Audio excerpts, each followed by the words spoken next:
দেখো আমি এখানে প্রথমে যোগ করব, ঠিক আছে। প্রথমে আমি শেষ থেকে যোগ করব। 8 আর 1 কত হয়? 9 হয়। 4 আর 2 6 হয়।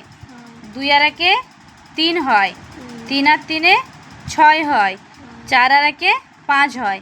এবারে যে যার নিচে নিচে আছে ঘন্টা, মিনিট, সেকেন্ড আমি লিখে নিলাম।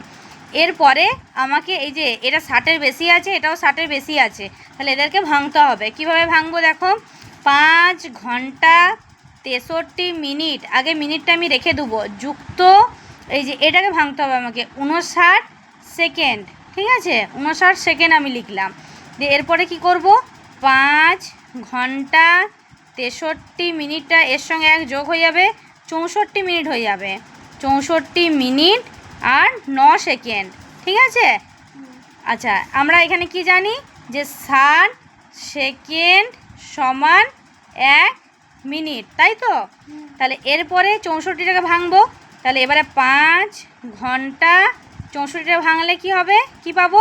60 যুক্ত 4 পাবো। 60 যুক্ত 4 মিনিট যুক্ত 9 সেকেন্ড। আমি পুরোপুরি ভেঙে কিন্তু দেখিয়ে দিচ্ছি। এরপরে দেখো 5 ঘন্টা, তাহলে এর সঙ্গে এক যোগ হয়ে যাবে, 6 ঘন্টা হবে, 4 মিনিট আর যুক্ত 9 সেকেন্ড হয়ে যাবে। এটা হচ্ছে অ্যান্সার। বুঝতে পেরেছ? তুমি এটাকেও একটা শর্ট ফর্মে ভাঙতে পারো। এই যে একবার আমি যেটা করে দিলাম, এটা তুমি এটা কেটে এখানে করতে পারো, 60 যুক্ত 9 করতে পারো, তাহলে তোমার সুবিধা হবে। 60 নেব আমি এদিকে আর 9 এদিকে রাখবো। 64টাকে যেমন ভেঙেছি এখানে, সেরকম এখানে এটাকে তুমি ভেঙে নিতে পারো তোমার ডিটেলসে বোঝার জন্য। বুঝতে পেরেছো?